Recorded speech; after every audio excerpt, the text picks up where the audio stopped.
Hoje daremos início ao estudo dos movimentos verticais. Esses movimentos já eram estudados desde a Idade Antiga, com os filósofos lá na Grécia. Eles acreditavam que os corpos com maiores massas cairiam primeiro do que os corpos com massas menores. Por parte eles estavam certos, porque eles não tinham ideia de que a resistência do ar era o causador da diferença de tempo que esses corpos chegariam ao solo, ok? Mas hoje em dia a gente sabe que isso não é verdade, que independentemente da massa dos corpos, eles vão chegar no solo ao mesmo tempo. Só que isso só é verdade quando a gente põe esses corpos para caírem sem resistência do ar, ou seja, no vácuo, beleza? Esses exemplos de lançamentos ou movimentos verticais temos dois exemplos práticos aqui na tela, que são os seguintes: são um movimento de lançamento de uma moeda para cima. Essa moeda irá subir, depois de certo tempo ela irá descer. Assim também como um salto de um paraquedista, que ele salta de um avião em movimento, ok? Note o seguinte, que esses corpos eles estão sujeitos exclusivamente referente à força-peso, ou seja, a força resultante que atua nos corpos que estão em queda é somente a força-peso, beleza? E a partir disso,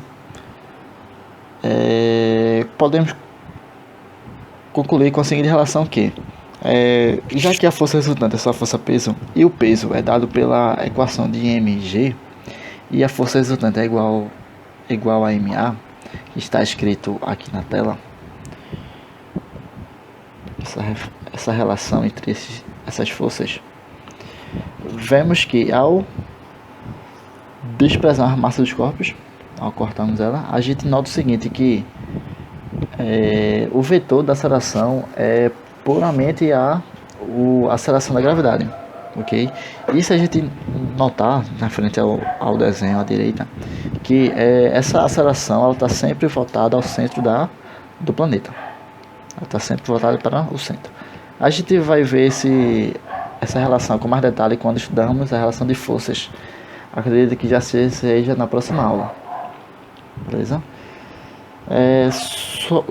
Sobre um dos casos que vamos ver primeiro de lançamento é sobre a queda livre. Além dele, a gente vai estudar também os movimentos de lançamentos verticais para cima e também para baixo, quanto também o lançamento horizontal e também o lançamento oblíquo. Acredito que eu vou ter que fazer outro vídeo para explicar o lançamento oblíquo, por ser um pouco mais trabalhado, as suas relações, e que vamos precisar um pouquinho mais de tempo. Então vamos lá. Sobre a queda livre, adotemos o seguinte, que existe um prédio, um carinha que está ao topo de um prédio, e ele vai abandonar o corpo de uma determinada altura em relação ao solo, beleza? É importante a gente fazer o seguinte, é conveniente a gente adotar a trajetória para baixo.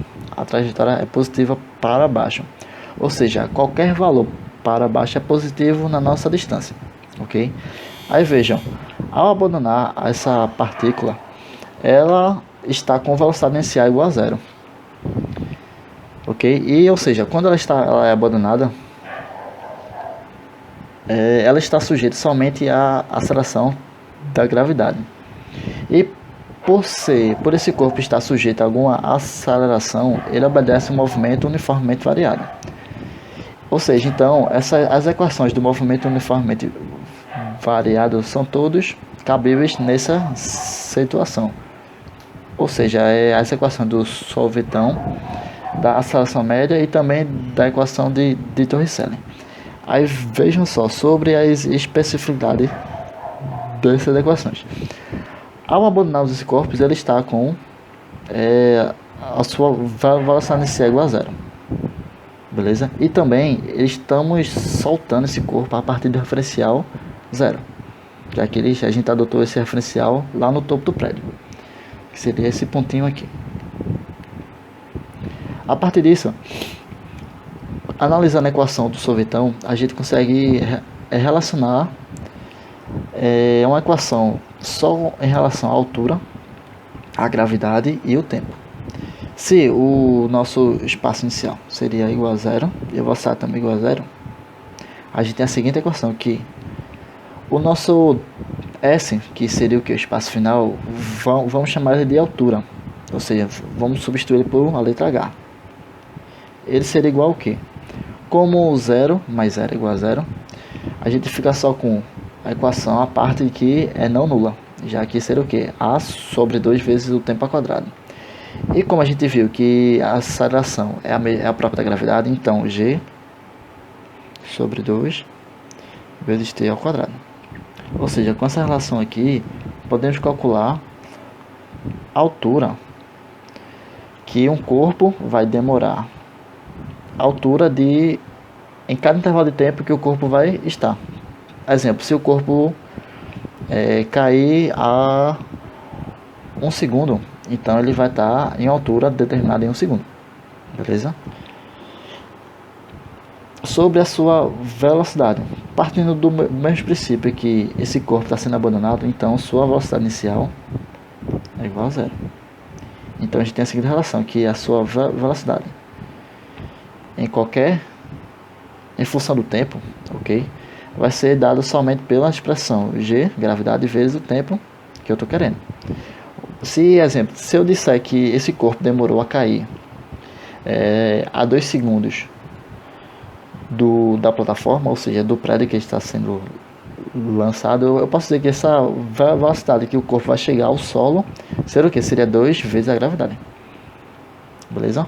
Ou seja, se a gente levar em conta que a gravidade é igual a 10, então sua velocidade de chegar ao solo seria o que? 20 metros por segundo. Beleza? E por último temos essa relação de Torricelli, que seria o seguinte, que se sua velocidade ao quadrado é igual ao que? V0 igual a 0, vai ser igual a 2 vezes G vezes H, já que H é a altura. Ou seja, é bom a gente saber essa relação de Torricelli, já que ela é uma equação que não depende do tempo. Ou seja, independentemente do tempo de queda, a gente consegue achar a velocidade do objeto em qualquer altura que eu determinar. Beleza? Avançando aqui, temos um exemplo de um corpo que está sendo abandonado, beleza? Ou seja, então ele está sendo proposto em queda livre. Então vamos lá, o que o exemplo diz? Abandonando o corpo do alto de uma montanha de altura h, este corpo levará um tempo de 9 segundos, deixa eu anotar logo o tempo de 9 segundos, para atingir o solo, considerando a gravidade como sendo 10 metros por segundo ao quadrado. Ele quer saber calcular a altura da montanha, beleza? Vê só, para a gente determinar essa altura, a gente pode tratar como sendo só a relação entre altura e tempo, já que ele não pediu, por exemplo, a velocidade do corpo lá embaixo. Então vamos só, se a gente adotar a equação do sorvetão adaptada entre aspas, né? Entre aspas, ou seja, utilizando a equação do sorvetão,